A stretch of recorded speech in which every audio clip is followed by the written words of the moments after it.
기도하고 성령도 예배 하나님 앞에 올리겠습니다. 기도하겠습니다. 사랑해 주님 감사합니다. 오늘도 우리 시간 가운데 하나님께서 주신 이 귀한 시간 가운데 주님의 이름을 높이고 주님을 찾기 위해 이 자리에 나와왔습니다. 저희의 부족한 입술고 저희의 부족한 발걸음이지만은 가장 영광된 발걸음인 줄 아오니 하나님 가장 귀하게 받아주실 주님을 기억하면서 오늘 시간 우리 드리는 예배를 기쁘게 받으실 주님을 생각하면서 그 은혜를 생각하면서 오늘도 주님을 높여드리니 주님 함께하여 주시옵소서. 청년들 한 사람 한 사람 우리 자리에서 함께하는 이 순간순간을 하나님께서 지키시고 가장 필요한 은혜로 하나님께서 축복으로 가장 하나님 주시는 따뜻한 사랑으로 덧입혀 주옵소서. 감사드리며 오늘도 우리의 예배를 받으실 유일한 하나님 예수 그리스도의 이름으로 간절히 기도합니다. 아멘. 찬양함으로 우리 주님을 높여드립시다. 내 구주 예수님 같이 찬양합시다. 소리를 조금 더 높여야 될 것 같습니다. 피아노 소리 조금 더 높여드리겠습니다. 찬양합시다. 내 구주 예수님 주 같은 분은 없네. 내 평생에 찬양하리 놀라운 주의 사랑을. 주님은 위로하시는 분이십니다. 찬양합니다. 위로자 되시며 피난처 되신 주님 나의 영혼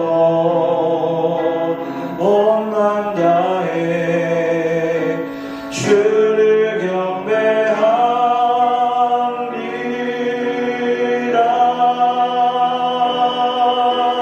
온 땅이여 주님께 외쳐라.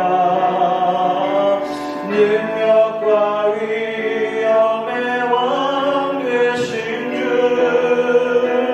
산과 바다 소리쳐 주의 이름을 높이리.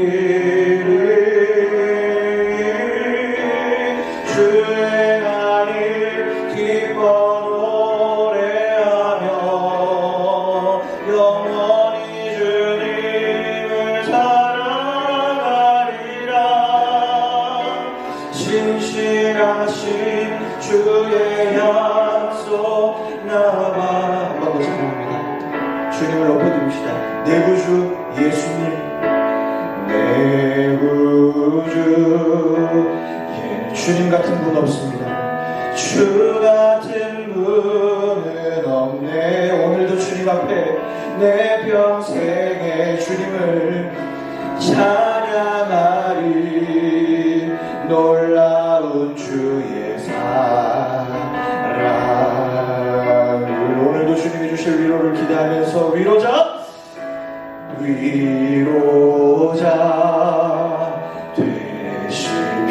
되신 피난처 되신 주님 나의 영혼. 오늘도 나의 영혼 온 맘을 다해서 온 맘 다해 주님만을 주를 경배합니다. 우리는 오늘도 주님을 경배합니다. 온 땅이여 주님께 외쳐라.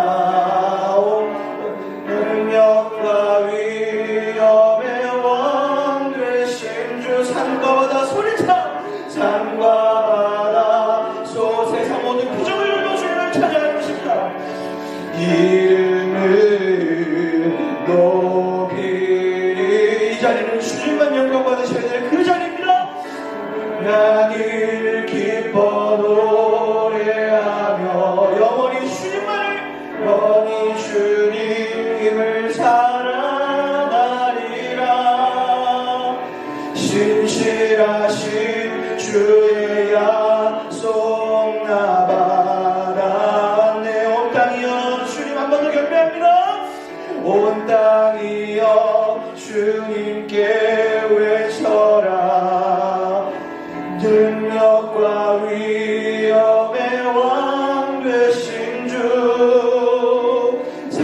성가마다 소리쳐 주의 이름을 높이리. 주행한 일 기뻐 노래하며 영원히 주님을 사랑하리라. 신실하신 주의 약속 나 받았네. 하나님, 그렇습니다. 이 자리는 모든 피조물들이 주님을 경배하는 자리임을 다시 한번 선포하고 고백합니다. 우리는 이 자리에서 다른 것을 예배하지 아니하고 오직 유일하신 이 땅의 왕이신 여호와 하나님 한 분을 예배하오니, 하나님, 이 자리에서 이 청년들의 목소리와 이들의 마음과 이들의 시선을 주님께서 제물로 받으셔서 가장 기뻐하시는 예배가 되게 하시고, 기뻐하시는 예배로 받음으로 말미암아서 우리에게는 이 땅을 분별하고 하나님의 선하시고 온전하시고 기뻐하시는 뜻을 실현해내는 청년들로 오늘 깨닫게 하시고 교훈 얻어가게 하시고 마음의 평안을 얻게 하셔서, 하나님, 오늘 이 자리가 단순히 우리의 마음의 위로를 얻는 것을 넘어서서 우리의 비전을 발견하고 나아갈 만한 동력을 얻는 영적인 시간으로 하나님 삼아 주옵소서. 하나님, 주님 앞에 예배드릴 수 있음이 얼마나 감사한 일인지, 오늘도 산과 바다가 소리쳐서, 산과 바다들도 소리쳐서 예배해야 될 마땅한 주님, 세상의 모든 피조물이 마땅히 찬양하고 예배해야 될 그 목적으로 모인 이 자리 가운데 하나님 무한한 축복으로 함께 하여 주시옵소서. 주님, 이 자리에 이미 주님께서 말할 수 없는 축복으로 함께 하시는 줄로 믿습니다. 하나님, 이미 우리가 생각하지 못한 부분들로 우리의 마음 가운데 주님 찾아오셔서 이미 하나님의 말씀과 역사가 시작된 줄로 믿사오니, 이들의 마음의 눈을 열어, 이들의 마음의 눈을 열어 하나님 보게 하시고, 오늘 이 자리에서 엘리사의 사환 게하시가 눈을 들어 보았을 때 천군의 만군의 여호와 그 천군 천사들이 그 성을 지켰던 것을 눈으로 목격한 것처럼, 오늘도 이 자리에 이들의 삶에 하나님이 지키심을 눈으로 보게 하여 주옵소서. 감사드리며 오늘도 마땅히 영광 받으실 주님 찬양하며 살아계신 예수 그리스도 이름으로 간절히 기도합니다. 아멘. 네. 우리 말씀 바로 볼까요? 오늘은 오늘 말씀 바로 보겠습니다. 오늘 말씀은 요한복음입니다. 요한복음 4장 말씀 함께 보겠습니다. 요한복음 4장 21절로 26절까지 말씀 봅니다. 이게 마이크가 조금 저희가 교회 이거 시스템 상태가 조금 그래가지고 제가 좀 성량이 조금 되거든요. 제가 떼고 해도 여러분 잘 들리실까요? 네. 이게 안 불편하시다면 제가 이렇게 해도 상관없을까요? 네, 감사합니다. 워낙에 또 제가 또 고성이 심한 네, 이거 꺼주셔도 될 것 같습니다. 이거 막 이렇게 하울링이 더 여러분 힘들게 할 것 같아가지고 바로 보겠습니다. 자, 요한복음 4장 21절로 26절까지 한번 보겠습니다. 하나님이 우리에게 주시는 이번 주에 주시는 말씀입니다. 제가 한 절 읽고 여러분 한 절 읽고 마지막 절 함께 보겠습니다. 예수께서 이르시되 여자여 내 말을 믿으라. 이 산에서도 말고 예루살렘에서도 말고 너희가 아버지께 예배할 때가 이르리라.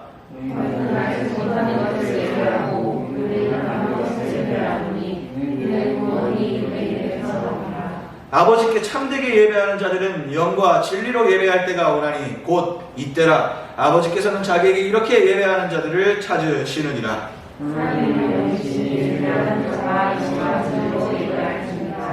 이 여자가 이르되 메시아 곧 그리스도라 하는 이가 오실 줄을 내가 아노니 그가 오시면 모든 것을 우리에게 알려주시리이다. 예수께서 이르시되 내가 말하는 내가 그라 하시리라. 아멘. 자, 오늘 이야기는 여러분 수가성 여인의 이야기라고 해서 여러분들 너무 잘 아는 말씀입니다. 마이크 안 주고 하니까 되게 편하네요. 예.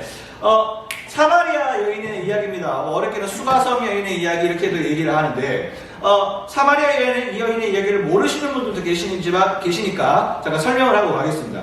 자, 사마리아 여인에 대해서 이야기하기 전에는 사마리아라는 동네를 먼저 알아야 해요. 사마리아라는 동네는 일전에 아시는 분들도 계시겠지만은 사마리아라는 동네는 참 고달픈 동네예요. 이스라엘 안에 행정구역상 지금도 사마리아라는 동네가 있습니다만은 사마리아는 이스라엘은 전체로 이 당시 이스라엘은 두 가지의 구분이 좀 있었어요. 구약시대 때 어떻게 나눠집니까? 이스라엘 지금 이렇게, 지금 땅이랑 똑같죠? 똑같은데 북이스라엘과 남유다로 나눠져요. 솔로몬 때 솔로몬이 우상숭배를 하면서 나눠지죠. 이제 르호보암과 여로보암으로 나눠지면서, 그건 뭐 기억할 필요는 없어요. 이렇게 해서 나눠져서 북이스라엘, 남유다 이래서 북이스라엘 수도는 사마리아고 밑에 남유다의 수도는 이제 뭐 예루살렘이 이렇게 됩니다. 그래서 남유다는 이제 앞으로도 이제 뭐 유다 지파를 통해서 이렇게 쭉 이제, 그래서 유다 지파, 이게 다 비슷한 말이에요. 그거고 북이스라엘은 굉장히 우상숭배가 많았어요. 북이스라엘의 처음 시작이 여로보암이라는 왕인데 그때부터 시작부터가 별로 좋은 시작이 안 되는 것처럼, 나중에 열왕기상을 읽어보면 알겠지만 북이스라엘은 하여튼 얘기가 많아요. 하여튼 죄를 많이 지은 땅이었어요. 그런데 똑같이 시기가 되어서 너무나도 남유다도 근데 나중에 똑같아요. 똑같이 우상숭배에 이스라엘이 빠지게 되는데, 남유다는 바벨론이라는, 우리가 잘 알죠? 바벨론. 아직도 미지의 세계죠. 바벨론은 아직 우리가 2022년을 살고 있는 달나라에 가는 이 시기에도 바벨론의 공중정원은 해석이 안 되죠. 미스테리로 남아있죠. 바벨론에게 멸망을 당하고 위에 북이스라엘은, 우리 옛날에 고등학교 때 역사 배워서 알 거예요. 세계사. 아시리아라는 나라에게 망합니다. 아시리아는 성경에 아수르라고 표현을 합니다. 아수르라고 하는 아시리아에게 멸망을 당하게 되는데, 바벨론이랑 아시리아랑 이렇게 침략을 할 때 그 정책이 좀 달랐어요. 바벨론은 똑똑한 사람들을 자기의 나라로 데리고 가는 게 그들의 포로 정책이었고, 아시리아는 진짜 잔인했어요. 어떻게 했냐면 이 북이스라엘 땅에 와가지고 혼합을 시켜요. 이민족이랑 유대민족이랑 자꾸 결혼을 시켜서 자꾸 이게 뭐랄까 피를 섞어요. 근데 아시겠지만 북이스라엘이든 남유다든 이스라엘 백성들이 유대인이잖아요. 유대인들은 철저하게 자기 민족에 대한 그 프라이드가 있는 사람들이에요. 지금도 프라이드가 강하잖아요. 지금도 유대인들이 자기 혈통 되게 강하게 생각하잖아요. 정체성 되게 강하게 생각하잖아요. 그러니까 아시리아라는 나라가 전쟁을 통해서 들어와서 이 북이스라엘을 함락시킬 때에는 말로 해서 함락시키겠냐고, 강하게 칼을 들이대고 하니까 뭐 오만 가타가 일어났겠어요. 사람 죽이는 거는 당연한 일이고 분야자 강간부터 시작해서 오만 일들이 다 일어났다는 거죠. 말이 좋아서 혼혈이지 어마어마한 성적인 범죄들이 일어났고 굉장히 비참하게 피가 섞여버리는 어떤 그런 가슴 아픈 땅이 사실은 북이스라엘이고, 그 땅의 수도가 사마리아였다는 거지. 그러니까 나중에 회복이 됩니다. 나중에 이 포로로 끌려갔던 사람들이 회복이 돼서 다시 돌아옵니다. 나중에 통합된 이스라엘로 이제 포로기 이후에 이제 돌아오게 되는데, 돌아오고 나니까 이 사람들이 이제 그때서야 과거사를 규명하면서 진상 규명을 하면서, 그때 그래도 우리 바벨론으로 끌려간 우리 유다 사람들은 다니엘 들어봤죠? 다니엘의 새 친구 뭐 들어봤잖아요. 사자굴에 들어가서도 믿음을 지키고, 우린 그런 성조들이 있었는데 아시리아에게 멸망받았던 너네 북쪽 사마리아 사람들은 피가 섞였다 아니냐. 너희는 개만도 못한 것들아. 너희들은 율법도 제대로 하나 못 지키고 신앙을 못 지킨 이 저주 같은 것들아 하면서 이 이스라엘 안에서도 사마리아는 개 취급도 못 받게 되었어요. 같은 민족이에요. 같은 아픔 겪었어요. 그런데 피가 섞였다는 이유로 율법에 적혀져 있는 대로 이방 민족과 혼인하지 말라고 했던 그것을 본인들이 안 지키고 싶어가 안 지킨 것도 아닌데 불가피하게 정말 불강력적으로 그렇게 와가지고 어쩔 수 없이 된 상황인데 못 지켰다라고 해서 이스라엘 안에서도 왕따되는 도시가 된 거예요. 지금도 이스라엘에 가면 사마리아라는 지방이 여전히 존재합니다. 그 지방에 가보면은 장애인들이 많아요. 왜냐? 그때 너무나도 많은 상처를 자기 민족들에게 받았기 때문에 지금은 자기들 민족끼리 결혼해요. 그러니까 장애인들이 많이 와요. 아픈 땅이죠. 이게 이제 구약시대 때고, 구약시대 이후에 이제 그런 신약시대에 들어오면서, 예수님 세대에 들어오면서 그것이 이제 팽배해져 있는, 이스라엘이 개만도 취급을 못 받던 그 시대에 예수님이 계셨단 말이죠. 그 예수님이 갈릴리로부터 이제 쭉 내려오는 가운데 사마리아를 지나가게 돼 있어요. 예루살렘으로 내려가는 가운데 사마리아를 꼭 들리셨어요. 이 여인을 만나려고 일부러 들리셨던 것 같아요. 제자들을 데리고 갔던 것도 아니에요. 혼자 가셨어요.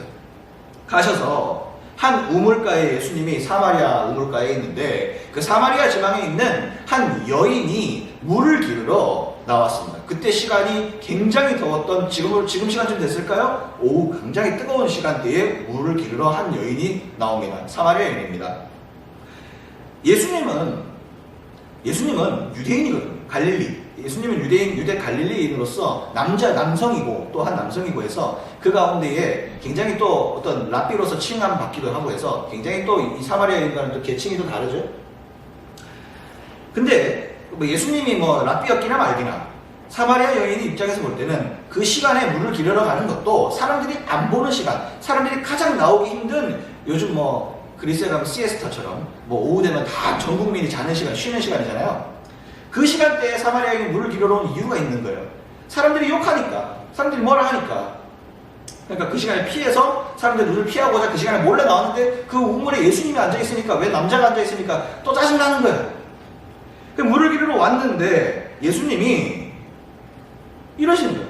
나에게도 물을 좀 주세요. 나는 개만도 못한 혈통에 있는, 심지어 그 시대에 있는 여성의 입장으로서 피부도 닿으면 안 돼. 부정하죠. 근데 물을 달라고 한단 말이죠. 근데 이 여인이 어찌하여 나에게 물을 달라 하십니까? 하면서 막 대화를 해요. 자세한 건 설명 안 하겠습니다. 그래서 예수님께서 결론만 얘기하면 예수님께서 진짜로 네가 지금 물을 들어온 그 물보다 영생하는 샘물을 마셔야지 진짜 네 인생에 의미가 있다는 것을 예수님이 가르쳐 줍니다. 근데 이 여인이 굉장히 문제가 많은 누님이에요. 어떤 누님이냐면 출생 신부도 나쁘지만 이 여인이 또 능력도 좋아. 아주 그냥 연애의 은사가 있는 분이야. 남편을 5명을 만났어요. 근데 그 5명으로 썩이 안 차는 여자.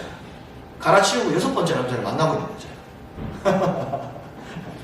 우리 연애 한 번 하는 것도 쉽지가 않은데, 그죠? 결혼을 5번 하고 5번 갈아치우고 다 6번째 남자를 만났어. 뭐 손만 대면 남자가 오나 봐. 하여튼 근데 그게 자랑이 아니죠. 그 당시에 자랑이 아니에요. 그러니까 자기는 그 인생을 감추고 싶은 여자예요.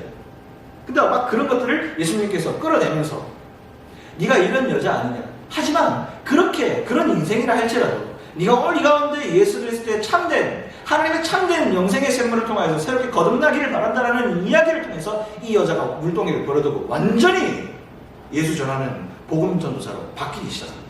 복음 전도사는 거창하다고 봐요. 그냥 그때부터 인생의 자기 현실이라든지 자기가 지금 있는 이 부적절한 관계라든지 이런 부분들이 자기 자신을 굉장히 누르고 나는 쓸모없는 여자야라고 생각했던 그 여자가 물동이를 벌어두고 어디로 가요? 사람들 많은 데로 뛰쳐나가기 시작합니다. 이제는 자기를 건들 게 없는 거예요. 자기를 건들 게 없는 거예요. 누가 나를 욕해도 넘어지지 않을 용기가 생긴 거예요. 단단함이 생긴 거예요. 마음에. 담대함이라고 하죠. 그걸. 그 성령이 주시는 마음이에요. 세상이 우리를 아무리 공격해도 이길 수 있는 것은 바로 이런 것이거든요. 여러분, 우리가 주머니에 우리가 돈이 있어봤자 얼마나 있을 수 있어요? 우리가 나중에 돼가지고 뭐 잘 산다 그래도 얼마나 우리가 돈 벌 수 있어요? 돈 얼마나 벌어오면 세상 가운데 떵떵거리며 살 수 있겠어요? 앨런 머스크는 세상에 눈치 안 보는 거 사는 것 같죠? 그 사람이 눈치 얼마나 보겠습니까? 그 사람도 눈치 봐요. 그 사람도 언론 신경 안 쓰겠어요? 나름대로 자기가 굉장히 괜찮다고 SNS 올리고 막 폭탄 발언을 하지만 그 사람도 얼마나 신경 쓸 게 많겠냐고. 이 세상의 것은 물질이든 정치든 권력이든 뭐든 간에 부담이라는 걸 안게 돼요. 근데 주님이 이 땅 가운데 주신 평화는 그런 부담이 아니라 은혜로서 담대하게 나아가게 되는 은혜예요. 대가 없이 주시는, 우리의 조건 없이 주시는 은혜이기 때문에 그 어떤 기쁨보다도 기쁘고 그 기쁨이 내 안에 자리 잡았을 때 세상의 어떤 것을 흔들리지 않을 만한 담대한 발걸음이 막 생길 수밖에 없는 거예요. 그게 예수님의 은혜의 비밀이에요. 뭐가 주어져서가 아니라 내가 이제는 곧 죽어도 천국에 갈 소망이 생겼다라는 그 기쁨 때문에 이 여인은 그걸 받은 거예요. 내가 이제 곧 죽어도 그래, 나 출신 성분 안 좋다. 나 이 땅 가운데 지금 열심히 하면서 살았어. 내 과거가 그래 더럽다. 그래 더러워. 내가 성적으로 물란했고 내가 가진 것도 없고 자랑할 것도 없지만은 그렇지만은 나 괜찮아. 이제 난 과거의 것들 다 버리고 새롭게 태어날 거야 라는 것이 바로 거듭남입니다. 우리는 거듭났습니까? 이렇게 물으면 또 구원파 같은데. 구원파가 아니라 몇 날 며칠을 기억하라는 것이 아니라 거듭나는 것을 우리는 소망하면서 매일매일 거듭난 사람과 같이 살기를 소망하는 우리입니까? 매일매일 우리가 살아가는 이유는, 우리가 기도하는 이유는 거듭나기 위한 매일매일 그 천국의 기쁨으로 예수 그리스도를 만나는 기쁨으로 사는 기쁨이 아니라 내 주머니에 호주머니에 뭐가 들어오는가의 기쁨으로 혹시 주님 앞에 기도하지 않냐라는 것이죠. 이 여인이 남자를 많이 만나봤어요. 어떻게든 외로우니까 뭐든 해보려고 했겠죠. 하지만 채워지지 않고 여전히 여섯 번째 남자를 만나고 있어도 여전히 숨어 나와서 고개를 가리면 정말 간단하게 국물 한번 뜨는 것도 고개 숙여서 가야 되는 그 인생에서 이제는 그 물이 어떻든 간에 더 내 과거가 처절해졌던 간에 이제는 과거를 싹 잊으시고 새롭게 하시는 주님의 은혜를 이 여성은 깨달았다고 보는 거죠. 우리에게 그 은혜가 없으면요, 매주 이 자리에서 여러분이 그 생물을 마시지 않으면은 내일 살아갈 것도 다음 주 살아갈 것도 우리는 막막해져요. 학생들도 여기 계신데 공부하잖아요. 공부하면은 초등학교 6년, 중고등학교 6년, 12년, 대학교 4년, 대학원까지 하면 3년 하면 7년에 근 20년 이상을 공부하는데, 근 20년을 공부하는데, 공부해서 우리가 많은 돈을 벌기 위해서, 단순히 내가 좀 내 자아를 돈에다가 맡기기 위해서 그 시간을 썼다라고 한다면 여러분 생각보다 굉장히 허무한 인생 아니냐고요. 자, 오늘 이 여인의 비밀이 어떻게 이 여인이 이럴 수 있었을까라고 했을 때 너무 정답이지만 너무 당연하지만 핵심은 은혜를 받았기 때문이에요. 은혜, grace. 근데 우리가 은혜를 생각할 때 은혜는 누군가가 주셔야지만 받는 거예요. 내가 은혜를 쟁취하고 내가 은혜를 만들어서 그 만든 은혜를 달라고 취하는 게 아니라 은혜는 내가 받는 거예요. 내가 생각하지도 못한 선물을 받는 것이 은혜입니다.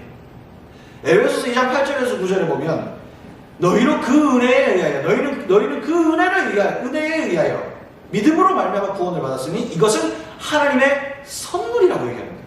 여러분, 내가 저거 사줘 해서 받는 것도 기쁨이지만은 내가 생각하지도 못한 때에 누군가가 나를 위해서 내가 원하는 게 아니라고 할지라도 내가 원하는 어떤 대상이 아닐지라도 내가 생각하지도 못한 때에 나에게 주는 자그마한 어떤 정성과 인간적 정성과 그런 것들도 사람을 굉장히 행복하게 만들어요. 하루 종일. 하물며 하나님이 우리에게 주시는 우리가 생각지도 못했던 내가 간구하는 수준보다 훨씬 더 정말 상상하지도 못한 하나님 차원에서의 선물의 구원의 은혜는요, 말할 수 없는 은혜입니다. 은혜는요, 주님이 주시는 거예요. 우리가 물론 간구해야 되겠지만 그 간구가 때로는 하나님의 은혜보다 위로 올라갈 때 우리는 하나님 앞에 실망하는 거예요. 사단은 그걸 노리죠. 우리의 자아가 하나님의 은혜보다 더 앞서기를 바라요. 우리가 바라는 것이 하나님보다 더 앞서기를 바라는 거예요. 그러면서 하나님도 이건 못해주시네라고 얘기하는 거예요. 근데 우리가 못해주시네라고 할 때에도 우리가 영적인 눈을 조금만 들어서 보면 우리는 그때도 은혜가 분명히 존재합니다. 은혜라는 게 없는 적이 없어요. 여러분, 오늘 이 시간에도 여러분 은혜가 없을까요? 잘 생각해보세요. 오늘 내가 숨 쉬는 것도 은혜고, 내가 누군가와 이렇게 이야기할 수 있는 것도 은혜고, 내가 오늘 자리에서 말씀드릴 수 있는 것도 은혜고, 여러분이 입을 가지고 찬양할 수 있는 것도 은혜입니다. 그것 말고 목사님 조금 더 피상적인 거 없나요? 여러분, 학교는 아무나 다닙니까? 직장은 아무나 갑니까? 여러분 입고 있는 옷은 아무나 입습니까? 여러분 다 재정이 있어야 하는 거고, 여러분의 부모님 혹은 여러분과 함께하는 누군가가 있어야 우리가 누릴 수 있는 피상적인 것들 아닙니까? 그런 부분들, 우리 교회도 뭘까요? 우리 교회가 어떻든 간에 이 건물, 이 공간, 우리가 존재할 수 있는 이유, 믿음의 선배들이 있었기 때문에 우리가 이 자리가 가능한 거예요. 우리가 어르신들 어떻게 볼지 모르겠지만 그 어르신들이 했던 기도 때문에 이 자리가 있는 거죠. 다 은혜죠. 전부 다 은혜죠. 여러분이 때로는 부모님과 다투고, 때로는 우리 부모님 왜 이럴까, 때로는 내가 정말 이해할 수 없는 집이라고 할지라도, 아주 작은 단칸방 집이라 할지라도 그 집에 들어갈 수 있음이 은혜 아닙니까? 사마리아인은 이것을 회복을 한 것이죠. 자, 그런데 이게 오늘의 이제 첫 번째 본문의 이야기고, 이게 좀 사실은 이게 가장 핵심일지 모르겠습니다. 이 여인의 구원 이후에 주님께서 이 여자에게 이렇게 얘기를 합니다. 오늘 말씀 가운데 21절입니다. 이 산에서도 말고 예루살렘에서도 말고 너희가 아버지께 예배할 때가 이르리라라고 갑자기 말씀하십니다. 이 여인이 고민이 있었습니다. 이제 나 주님 만나서 기분 기쁨이나 헌데 나는 사마리아에 삽니다. 근데 남유다에 있는 예루살렘의 성전이 있어서 거기 가야지 진짜 예배가 된다라고 사람들은 이야기합니다. 근데 난 거긴 못 가요. 우리 예배는 우리가 예배 다른 데로 드리고는 있는데 이 예배는 예배가 아니라 합니다. 더러운 예배라 합니다. 주님 어떻게 해야 됩니까? 라는 갑자기 예배에 대한 질문을 하기 시작합니다. 거기서 주님이 하시는 말씀입니다. 이 산에서도 네가 지금 있는 여기 사마리아에서도 말고 예루살렘에서도 말고 너희가 아버지께 예배할 때가 이르리라고 주님은 얘기하십니다. 장소를 얘기해 주는 게 아니라 아버지께 대상을 얘기하고 있어요. 갑자기 이 산에서도 말고 예루살렘에서도 말고 여기서 해라 해야 되는데 여기에서도 말고 누구께 예배할 때가 이게 좀 어법이 안 맞는 거예요. 이게 안 맞는 어법이야. 한글로 이거 말이 안 맞잖아요. 이게 여기에서 아니면은 여기에서라는 말이 나와야 되는데 여기에서 아니면 누구께 이 말이 안 되잖아요. 대상이 나오면 말이 안 되는 얘기라고. 다음 구절 한번 보자고요. 주님이 계속 이어서 얘기하십니다. 너희는 알지 못하는 것을 예배하고 우리는 아는 것을 예배하오니 이는 구원이 유대인에서 남이라. 아버지께 참되게 예배하는 자들은 영과 진리로 예배할 때가 오나니 곧 이때라. 아버지께서는 자기에게 이렇게 예배하는 자들을 찾으시느니라. 자, 우리가 예배할 때 어떤 공간과 어떤 형태와 어떠한 포맷과 어떠한 사람들과 어떠한 인력들과 어떠한 동력들을 통하여서 예배를 평가하는 시스템들이 굉장히 많아졌습니다. 빅데이터라는 걸 얘기하는 시대예요. 그리고 우리가 마음만 먹으면은 이제는 SNS나 어떤 거나 유튜브를 통해서 우리가 교회를 진단할 수 있는 시대가 왔습니다. 초등학생들도 보면서 이 교회가 좋니 안 좋니 할 수 있어요. 빅데이터를 가지고 판단할 수 있는 시대가 됐어요. 모든 게 데이터예요. 모든 게 데이터. 모든 일을 하기 위해서 데이터를 하지 않으면 안 되는 시대예요. 그리고 그렇게 해야지 사람들에게 이해가 되는 거예요. 세상 가운데 사업을 하나 하더라도 그 데이터가 있어야지 돼요. 여기가 사업을 하려 여기가 목이 좋은지, 여기가 사람들이 많이 지나가는지 전략이 있어야 되는 시대예요. 옛날 같으면은 옛날에는 재래식이니까 그런 거를 그렇게 되게 많이, 물론 그때도 거상이라 그래가지고 조선시대 때도 그런 게 있었지만은 그때보다 지금은 훨씬 더 그런 데이터에 의존하는 시대예요. 요즘 말로 데이터를 인문학적으로 얘기하면 경험이라고 보통 얘기하죠. 경험. 과거에 이랬는데 지금은 어떻다. 배경을 보니까 이렇다. 산술적, 계산적인 것들로 예배를 평가했다. 이 말입니다. 이 당시에. 내가 은혜를 받으려면 저길 가야 된다. 우리가 지금 예배를 드리고 있는데 이 예배들이 얘들이 하나님을 모르겠어요? 얘들도 하나님을 아는 민족이에요. 하나님의 내용이 변하지 않아요. 똑같은 유대민족이기 때문에 단순히 멸시를 받고 있을 뿐이죠. 아니 오히려 더 가난한 심령으로 예배드렸을지도 모르겠어요. 다들 힘든 사람들이니까.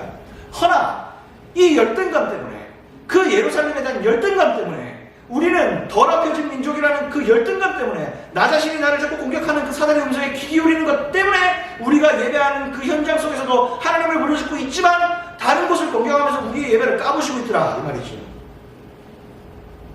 이 여인은 예배를 드렸어요. 열심히 잘 드렸어요. 하나님의 민족을 알고 야곱의 우물도 알고 야곱도 아는 사람이었어요. 잘 알아요. 하지만 예배에 생기가 없었어요. 예배를 드리고 있지 않았던 것이었어요. 예수 그리스도를 만나면서 은혜를 받았다라고 하지만 여전히 예배에 대해서 알고 있지만, 예수를 만났잖아요. 만나고 우리가 오늘 읽은 21절 그 위에 계속적으로 예수님과 대화 속에서 깨닫습니다. 깨닫는데 그 밑에 여전히 예배에 대한 질문은 해결이 안 되는 거예요. 어떻게 보면 이 질문은 예수님과 따로 나눠야 되는 이야기였기 때문에 뒤에 이 본문이 들어갔는지는 모르겠어요. 아마도 주님은 이것이 더 중요한 이야기이기 때문에 이 여인과 이 자매와 대화를 하고 싶으셨을 거라고 생각해요. 예수님이 계속적으로 그 여인 옆에 있을 수 없고 계속적으로 이들 가운데 할 수 없기 때문에 이들에게 예배는 이런 것이더라고 얘기를 해줘야지만이 이들의 모임 가운데, 이들의 공동체 가운데서 하나님을 부르짖는 목소리가 회복될 테니까 주님은 이 여자를 반드시 만나야 했었을 거예요. 이들의 공동체를 위해서, 아니 사마리아 그 도성 전체를 위해서 주님은 이야기를 하셨어야 됐을 거예요. 똑같은 이야기죠. 오늘 대구 이 도성을 위해서 어쩌면 우리에게 하시는 주님의 말씀일 수도 있습니다. 아니요, 저는 그렇게 해요. 주님의 말씀이라고 저는 확신해요. 우리가 이 자리에 모여서 무슨 우리가 대구를 어떻게 하고, 우리가 몇 명 된다고 무슨 대구를 어떻게 하고, 그렇게 생각하면 안 됩니다. 하나님을 제한해서는 안 됩니다. 우리가 어떤 일을 할지 전혀 모릅니다. 우리는 여기에 진짜로 세상 열방을 울리는 선교사가 나올지 어떻게 합니까?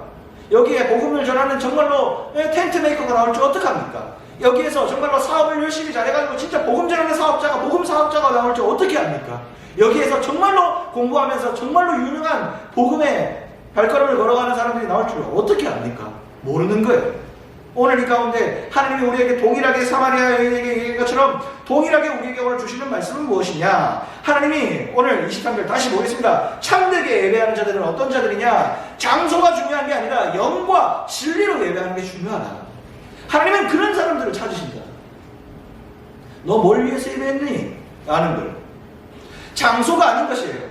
이곳에서도 말고 예루살렘에서도 말고가 아니고 아버지께 참되게 예배하는 자들은 영과 진리로 예배하는 거야 라는 걸 주님 얘기하고 계신 거예요.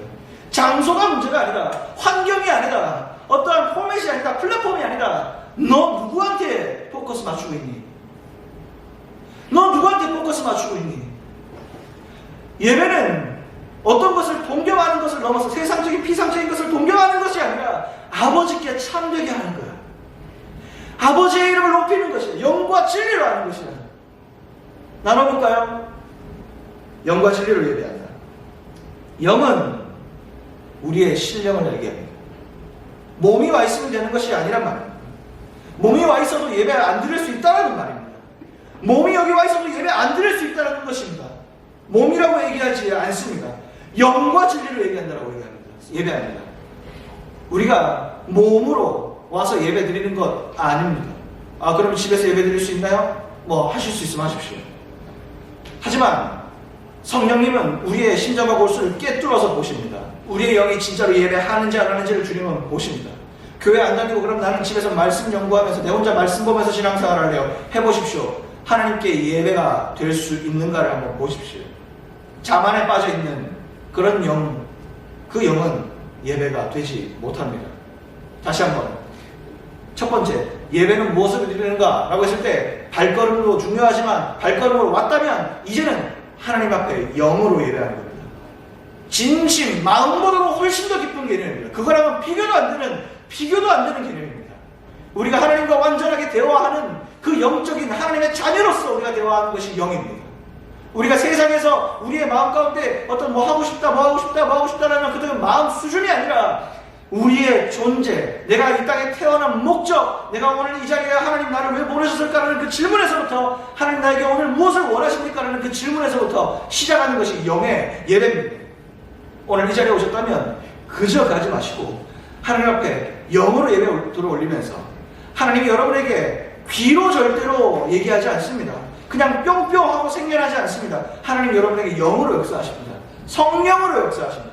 하나님 여러분에게 성령으로 다가오시고 성령 하나님으로 여러분의 마음을 만지십니다. 그러니 오늘 이 자리에서 성령은 우리에게 찾아오셔서 기도할 바를 알지 못하나 성령이 그 우리의 마음 가운데 오셔서 기도할 바를 알게 하신다 하셨고 우리의 마음을 감찰하신다고 하셨습니다.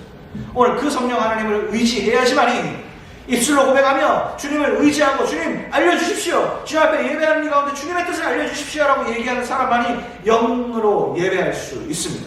오늘 이 자리에 나와서 주 앞에 고백하십시오. 주의 영으로 나를 정직한 영을 새롭게 하여 달라고 주 앞에 기도할 때 주님이 여러분 가운데 여러분이 할 수 없어도 여러분이 거부하더라도 여러분이 막 몸부림치더라도 거부할 수 없는 대로 여러분은 완전하게 실제로 여러분 삶에 실제로 오늘 역사하실 것입니다. 그거는 오늘 하는 얘기도 아니고 21세기 들어와서 갑자기 들어갈 신학의 한 부류가 아닙니다. 성경이 하나님께서 이 땅을 창조하시고서부터 모든 인류에게 아담으로부터 모든 인류에게 역사하신 동일한 방법이 하나님의 성령의 역사입니다. 그거는 부인할 수 없어요. 두 번째, 진리로 예배한다라고 얘기했습니다. 우리가 집중해야 될 것은 세상 인문학이 아닙니다. 세상에 그럴듯한 것을 가지고 말씀을 나누는 것이 아니라 성경은 성경입니다. 이거 없이는 이것 외에 어떤 것도 우리의 예배의 중심이 될 수 없습니다. 찬양도 곡조 있는 말씀과 기도일 뿐이죠. 말씀이 없는 우리의 삶이 예배가 될 수가 없다는 거예요. 이 땅의 진리는 유일한 진리는 이거 하나뿐입니다. 세상에 여러분 스티븐 호킹이 영원히 갈 것 같으세요? 스티븐 호킹도 죽기 전에 그랬다 그러죠? 자기의 생각이 틀렸다는 부분들이 있다고. 아이작 뉴턴이 만류인력의 법칙을 얘기했어요. 그 법칙이 다 옳은 것 같습니까? 또 바뀌어요. 아인슈타인의 상대성 이론은요, 아직 확인되는 것도 없어요. 증명할 수 있는 부분도 없고요. 성경은 오히려 그렇게 보면 성경은 더 많은 것들을 확인할 수 없죠. 하지만 성경은 우리에게 오늘도 말하고 있습니다. 역사의 주관자 하나님께서 오늘도 함께 하시는 것을 보라고요. 이렇게 우리의 예배는 영과 진리로 하는 것입니다. 오늘 이 가운데 여러분 말씀을 듣고 여러분의 영이 반응을 해야 됩니다. 말씀을 듣고 여러분이 기도하는 시간 가운데 반응을 해야 됩니다. 반응하지 않는다라고 하면 여러분에게 물어보십시오. 내 자신에게 물어보십시오. 말씀이 선포되는 가운데서 너는 왜 반응하지 않는가라고 가슴을 한번 쳐보십시오. 너는 왜 반응하지 않는가? 목사가 문제라면 마음에 드는 목사한테 가서라도 여러분 좀 영을 좀 깨우십시오. 여러분의 스타일에 맞는 곳에 가서라도 영을 좀 깨우십시오. 그렇게 해야 될 거 아닙니까, 여러분? 그렇게 하셔야 여러분의 영이 사는 거 아닙니까? 아니면 여러분 말씀이라도 주중에 보시고 성경 가운데 여러분이 하나님과의 계속적으로 씨름하시고 하나님 내가 나에게 복 주시지 아니하면 하나님 나에게 나타나시지 않으면 내가 주님의 옷을 놓지 않겠습니까? 라는 그런 열정이 지금 우리 시대 가운데 청년의 시기 가운데 있어야 될 거 아닙니까? 우리가 그걸 위해서 돈도 버는 거고 주님의 일들을 하기 위해서 그러기 위해서 우리가 이 땅 가운데 힘들게 사는 것이고 죄를 멀리하는 것이고 기도도 하는 것이고 신앙생활을 하는 거 아닙니까? 그리고 그렇게 살아가는 가운데 이겨야지만이 그 승리의 면류관이 우리가 술 먹고 하나님의 심판대에 갔을 때 칭찬받는 거 아닙니까? 거저주는 겁니까? 거저주는 겁니까? 영과 진리로 예배하지 않는 사람이 심판대에 가서 하나님이 그래 니 좀 힘들어가지고 너 이 땅 살면서 힘들었으니 성경도 못 보고 예배도 못했구나. 다 알지? 합격. 그거가 무슨 특별전형입니까? 그거가 무슨 농어촌 특별전형입니까? 성경에서는 1.1획도 천국의 특혜를 주지 않습니다. 분명히 예배합니다. 예수 그리스도의 이름 영과 진리로 예배하는 사람, 정말로 주님 앞에 합당한 사람 아니고는 절대로 결단코 천국에 들어갈 수 없습니다. 그것밖에는 주님 앞에 갈 방도가 없습니다. 주님은 예수 이름 외에는 다른 어떤 것들도 구원받을 만한 이름을 우리에게 주시지 않았습니다. 예수를 증언하는 것이 뭡니까? 예수 이름 아니면 절대로 천국 못 간다 했습니다. 예수 이름을 얘기하는 게 뭡니까? 유일하게 예수 이름을 얘기하는 건 이거밖에 없어요. 구약은 오실 예수님에 대해서 얘기하고 신약은 오신 예수님에 대해서 얘기하면서 우리가 앞으로 살아갈 때에 발견할 예수 그리스도까지도 다 이 가운데 기록해 놓으셨습니다. 아직도 이 성경은 완성되지 않았습니다. 계속적으로 우리 가운데 역사하고 있습니다. 글은 다 끝났습니다. 글은 다 끝났지만 여전히 이 성경은 살아서 오늘도 우리에게 실제가 되고 있습니다. 이 성경이 왜 우리에게 실제가 안 될까요? 우리의 영의 문제 아닐까요? 우리가 이 하나님이 여전히 살아있다는 걸 머리로는 알고 있으면서도 모태신앙이나 유치부, 아동부, 중고등부 계속 오면서 들었긴 들었는데 한 번도 하나님이 내 삶에 찾아와 본 적이 없다라고 생각하는 우린 뭐가 문제일까요? 여러분 성경으로 돌아가시고 예배 가운데 영과 진리로 하는 예배부터 다시금 훈련하시길 바랍니다. 다시금 우리가 해야 돼요. 늦지 않았어요. 청년 돼갖고 이제 와서요? 괜찮습니다. 지금이라도 하십시오. 지금이라도 하나님이 여러분 가운데 노크하고 계시는 그 노크가 여러분 마음 가운데 들으신다면 빨리 마음을 여시고 주님께서 노크하실 때 볼지어다 내가 문 밖에 서서 두드리노니 네가 나를 알고 문을 열면 내가 너와 들어가 그와 더불어 먹고 그와 더불어 마실 것이다. 주님께서 약속하셨습니다.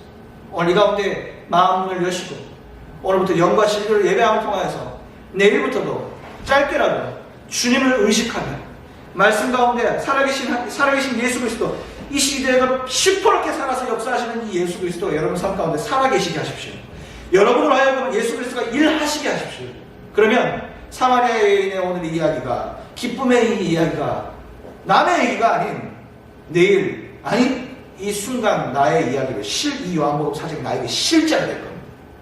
우리 그렇게 살아가는 사람입니다. 그렇게 안 사니까 성경이 재미없는 거예요. 성경이 나에게 실제가 안 되니까 재미없는 거예요. 옛날 얘기인 거예요. 이게 뭐냐고 이거. 지금 안 일어나는 얘기들이 뭐하러 보내는 거예요. 왜요? 왜 그게 실제가 안 돼요? 뭔가 문제가 있지 않을까요? 성경이 잘못일까요? 내가 잘못일까요? 우리가 주님을 찾지 않았어요. 우리가 말씀을 보지 않았어요. 성경으로 돌아가지 않았어요. 인스턴트를 많이 먹었어요. 이것저것 세상에서 그럴듯한 이야기를 많이 들었어요. 하지만 말씀 가운데 들어가서 주님의 생각은 무엇일까라는 것을 생각해 보지 않았어요. 오늘 이 시간 가운데 오늘 말씀 제목이 이 때라입니다. 주님이 오늘 이때라고 얘기하십니다. 참되게 예배하는 자들은 영과 진리로 예배할 때가 오나니 곧 이때라고 하셨습니다. 오늘 여러분이 영과 진리로 예배할 때가 이때, 지금, 지금.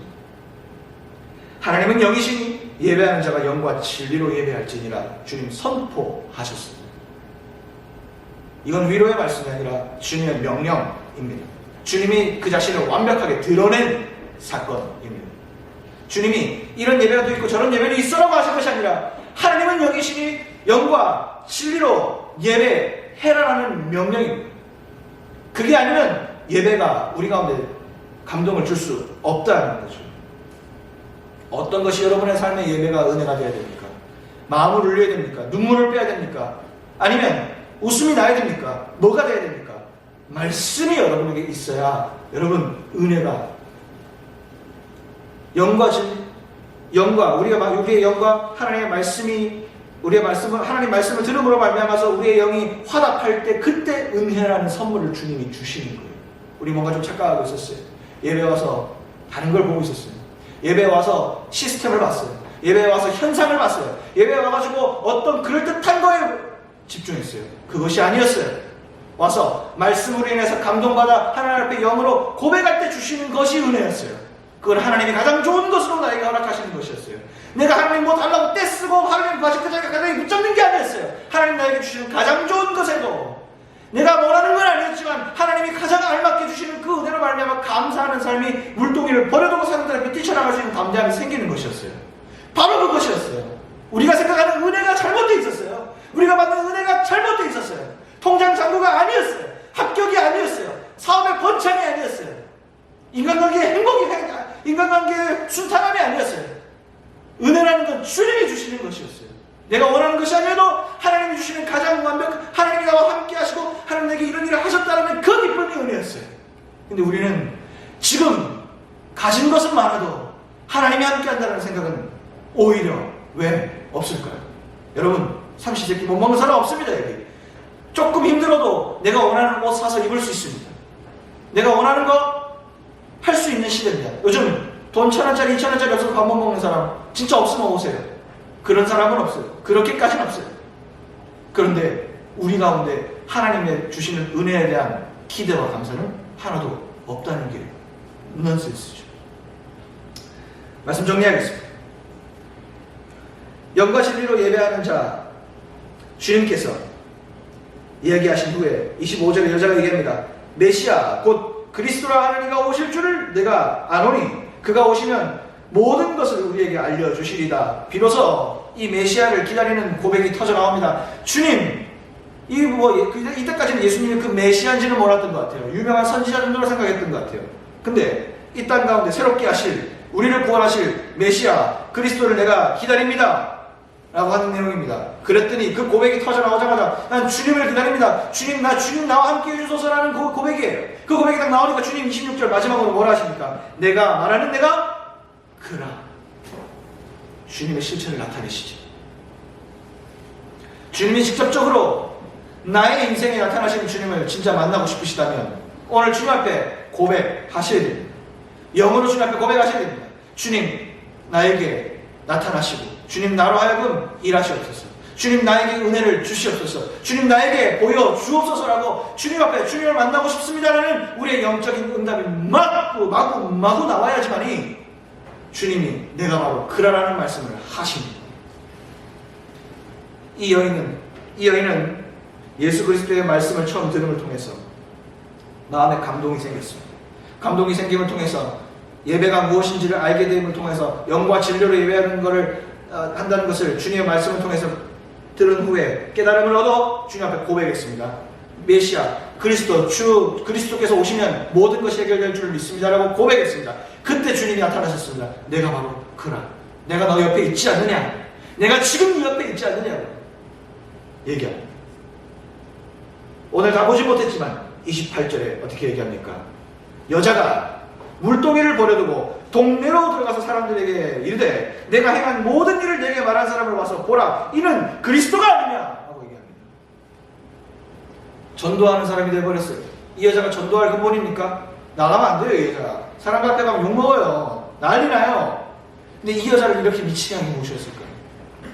이 여자가 제가 이거 가지고 무조건 여러분 나가서 전도사 되라는 거 아니에요. 나가서 노방전도하고 동성로 가가지고 사탕 나눠주면서 예수 믿으세요. 뭐 그것도 좋은데 제가 뭐 그런 해결적인 얘기를 하는 게 아니에요. 여러분의 신앙생활이 이렇게 물동이를 버릴 정도로 신이 나야 된다는 말이에요. 근데 그 신이 나는 게 신나는 차원에서 막 한다고 게 아니라 신앙생활에 의미가 있어야 됩니다. 의미가. 교회 나오는데 발걸음에 의미가 있어야 된다고요. 오늘 하나님이 주시는 은혜가 무엇일지를 기대하는 마음으로 오고 내가 내일 하루를 살아갈 하루도 하나님이 나에게 어떻게 역사하실까를 막 기대가 돼야 되는 거예요. 근데 그게 안 되는 이유.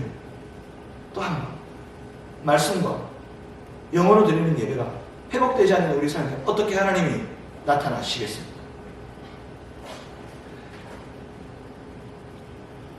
예배의 포커스, 우리의 삶의 자리의 포커스, 어디인지를 살펴보고 매일매일 예배해야 됩니다. 매일매일 해야 됩니다. 시간이 중요한 게 아니에요. 1분을 하더라도 주님과 교제할 수 있습니다. 30초를 하더라도 하나님과 교제할 수 있습니다. 하지만 우리가 얼마나 진정성을 가지고 주님의 이름을 부르는가는 여러분 마음속에 한번 생각해 보셔야 될 내용입니다. 언제? 말씀 제목처럼 이때입니다. 오늘 예배 하나님 앞에 참되게 예배할 때가 오나니 곧 이때라. 내일 아니라, 모레 아니라, 10년 뒤, 1년 뒤, 2년 뒤 학교 졸업하고 결혼하고 취업되고가 아니라 이때라. 지금 하셔야 돼요. 하나님의 구원의 때가 지금입니다. 지금 하셔야 돼요. 이때를 가장 지금 있는 여러분의 지금 이 시기를 소중하게 여기십시오. 이 시기는 다시 안 옵니다. 오늘 6월 5일 이 예배는 여러분에게 다시 오지 않습니다. 기억이요? 우리의 기억은 오래가지 못합니다. 은혜 받은 것들도 강하게 하나님의 은혜 받으면서 눈물 흘린 것도 시간이 지나면 잊혀집니다. 오늘의 예배도 여러분 잊혀질 수 있습니다. 우리는 망각의 동물이라 이 시간도 잊혀집니다. 허나 남는 건 무엇이냐? 오늘 주신 하나님의 은혜는 남습니다.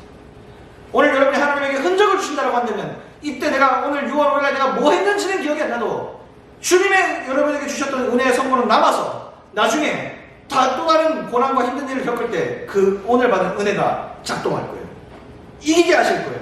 오늘 받은 그 사랑으로 말미암아서 본능적으로 어려움을 겪을 때 바른 하나님의 선하시고 기뻐하시고 온전하신 뜻이 무엇인지를 걸어가게 만들 힘이 될 거예요.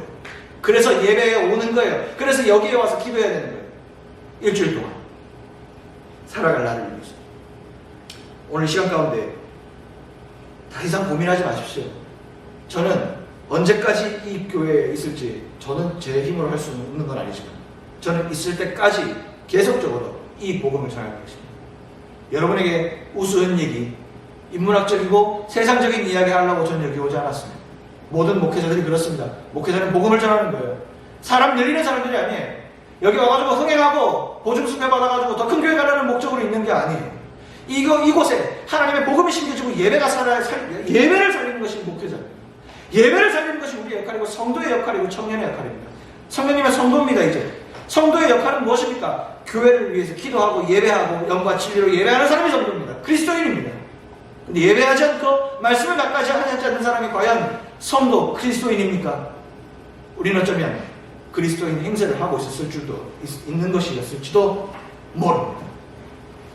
우리가 그런 부분들부터 하나님 앞에 회개할 줄도 알아야 되고 자존심 상할 얘기가 아니에요. 회개하면 오히려 그 사람이 가장 하나님 앞에 먼저 앞서가 있는 거예요.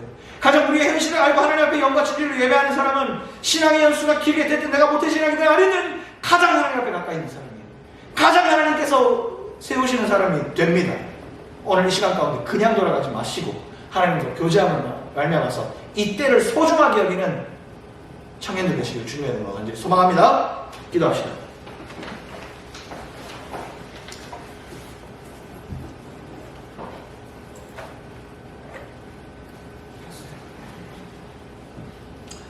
네, 피아노 소리 조금 더 올려주셔야 될 것 같습니다. 네. 불을 이 앞에도 다 꺼주셔도 괜찮겠습니다. 네. 제가 보이면 더 기도에 방해가 될 것 같아요. 자, 여러분들과 이제 하나님과의 개인적인 시간들을 가져가십시오. 기도 제목, 네, 많이는 드리지 않지만 한 가지만 드리겠습니다. 여러분, 이때 여러분이 무엇을 위해 기도해야 할지 하나님과 오늘 만나십시오. 하나님 만나달라고 기도하십시오. 하나님, 내가 오늘 무엇을 위해서 기도해야 합니까? 내가 무엇을, 하나님 나를 만나주십시오. 그렇게 기도하는 사람이든, 하나님 내가 무엇을 위해 기도해야 될지 모르겠습니다라는 기도든, 하나님의 회개는 무엇이든 오늘 하나님을 찾으십시오. 말씀 가운데 여러분이 느꼈던 감정과 모든 것들을 하나님 앞에 내려놓고 하나님께 기도하십시오. 그 기도를 통해서 하나님이 역사하실 것입니다. 그것을 기도하시고 한 가지만 드리는 것은 돌아올 일주일을 위해서 기도하십시오. 하나님, 내가 영적으로 흔들리지 않게 도와달라고. 이때에 이 혼탁한 이 시대 가운데 하나님, 내가 주님의 자녀로 그리스도인으로서 서게 해달라고. 하나님이 주목하시는 주님의 백성 되게 해달라고. 이 시간 우리 간절하게 한 번만 주님 한번 부르시고 주님 앞에 기도하며 나가겠습니다. 주여, 아버지 하나님, 이 시간 주님 앞에 기도합니다. 하나님 아버지, 우리 청년들의 기도를 주님 들어주시옵소서. 이들의 영적인 아버지 하나님 마음들, 이들의 마음과 영적인 것들, 이들의 아버지 진리를 주님께서 사수하고 아버지 주님께서 붙들어 주시옵소서. 아버지, 이들 아버지 하나님 정말 그리스도인으로 살기를 원하는 아버지 이 청년들의 삶 가운데 하나님 역사하시고, 하나님 가운데 주님 말할 수 없는 주님의 아버지 은총으로 은혜로 아버지들과 함께하여 주시옵소서. 하나님 아버지, 그렇습니다. 이 세상의 어떡한 가운데 우리가 믿음을 지키기가 참 쉽지가 않습니다. 그러나 아버지 하나님, 우리가 우리의 손으로 복음을 놓은 것은 아니었는지, 우리가 우리의 손으로 주님의 역사를 놓은 것은 아니었는지, 우리가 우리의 손으로 하나님을 놓았던 것은 아니었는지 다시 한번 아버지 돌아보게 됩니다.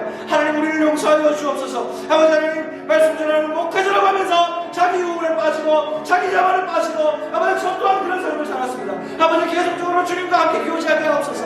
그러면 통해서 저 자신도 아버지 하나님 다시 새롭게 되기를 원합니다. 저 자신도 주님 앞에 다시 한번 아버지 거듭나기를 원합니다. 하나님 아버지, 수가성 여인처럼 아버지 주님의 말씀을 통하여서 그리스도라고 고백하고, 주는 그리스도라고 고백하고, 주님이 오시면 우리의 삶의 모든 것이 해결될 것이라고 고백하기에, 아버지 고백하기에 부족함 없는 믿음을 다시 한번 우리에게 회복시켜 주시옵소서. 아버지 하나님, 주님도 이건 못하시겠지, 주님도 이거는 안 되실 거야, 주님도 이거는 못하실 거야 라고 했던 우리가 주님을 제안했던 모습들 주님 회개합니다. 주님 아버지, 주님 우리의 마음 가운데 찾아오셔서, 우리의 삶 가운데 찾아오셔서 차원이 다른 은혜의 차원, 아버지 차원이 다른 은혜의 모습들, 차원이 다른 은혜의 아버지 부어짐이 아버지 우리에게 오늘 아버지 보여지게 도와주옵소서. 우리 청년들 삶 가운데 많은 것들이 필요할 것입니다. 아버지, 그 필요한 것들 물론 중요합니다. 하나님이 주시는 아버지 은혜 아버지 합당하게 아버지 그 모든 것들을 이들에게 더하시고, 아버지 하나님, 우리가 물질도 필요하고 사람도 필요하고 시간도 필요하고 아버지 시대가 필요하나 하나님이 주시는 더 은혜가 하나님이 주시는 은혜로 받기를 원하오니, 아버지 하나님이 주시는 은혜대로, 하나님이 주시는 은혜대로 만족하고 살아갈 수 있는, 하나님이 주신 하나님의 주님 한 분만으로 만족하며 살아갈 수 있는 우리의 삶이 되도록 아버지 주님 우리에게 담대함을 허락하시고 주님의 그 은혜를 경험케 하여 주옵소서. 아버지, 세상에서 볼 때 미련한 것일 수 있으나, 세상에서 볼 때 연약한 것일 수 있으나 아버지 하나님, 우리의 삶 가운데 주님의 은혜는 그렇게 아버지 작은 것이 아님을 선포합니다. 하나님의 은혜는 아버지 사단의 그 작은 것들이 그 많은 것보다도 훨씬 놀라운 것임을 선포합니다. 이 시간에 선포할 때 아버지 나사렛 예수 그리스도로 명하노니 더러운 것들이 돌아가게 하여 주옵소서. 더러운 것들이 아버지 이 시간 가운데 우리 청년들 마음을 흔들리지 않도록, 흔들어 놓지 않도록 주님 붙들어 주옵소서. 아버지 하나님, 이들의 마음을 지키시고 이들의 마음 가운데 하나님 역사하시고 이들의 마음이 더 담대해질 수 있도록, 아버지 내가 들고 있었던 물동이를 내려놓을 만한 용기, 내 물동이를 내려놓을 만한 가슴에 뜨거운 아버지 심령 아버지 이들에게 허락하여 주옵소서. 청년 때에 아버지, 청년 때에 그리스도를 알고, 청년 때에 아버지 말씀을 알고, 청년 때에 영과 진리를 예배함을 통하여서 형태와 장소가 중요한 것이 아니라 정말로 주님께 예배하는 것이 중요한 것임을, 하나님과 교제하는 것이 중요한 것임을 다시 한번 아버지 시간 가운데 고백합니다. 다시 한번 결단합니다. 아버지 하나님, 이들의 삶 가운데 예수 그리스도의 영역이, 예수 그리스도가 온전히 우리의 마음 가운데 함께하는 예수 그리스도의 이 말씀, 정말 이 성경의 아버지 주님의 진리가 아버지 옛날의 이야기가 아니라 우리의 삶의 실제가 되는 역사가 이들에게 결단함을 통하여서 있게 하옵시고, 이들의 예배를 주님 받으시고 이들의 기도를 받으시고 이들의 삶 가운데 하나님 말씀하시는 것들을 들으시옵소서. 아버지 하나님, 이들의 기도를 들으시옵소서. 이들의 형편과 이들의 상황과 이들의 삶을 주님 들어봐 주시옵소서. 아버지, 주님께서 보시고 불쌍히 여기는 자들에게는 불쌍히 여겨주시고, 주님 칭찬할 자들에게는 칭찬하여 주시고, 가장 필요한 은혜로 이들에게 함께하여 주시옵소서. 아버지 하나님, 가장 필요한 은혜로 주여 주시옵소서.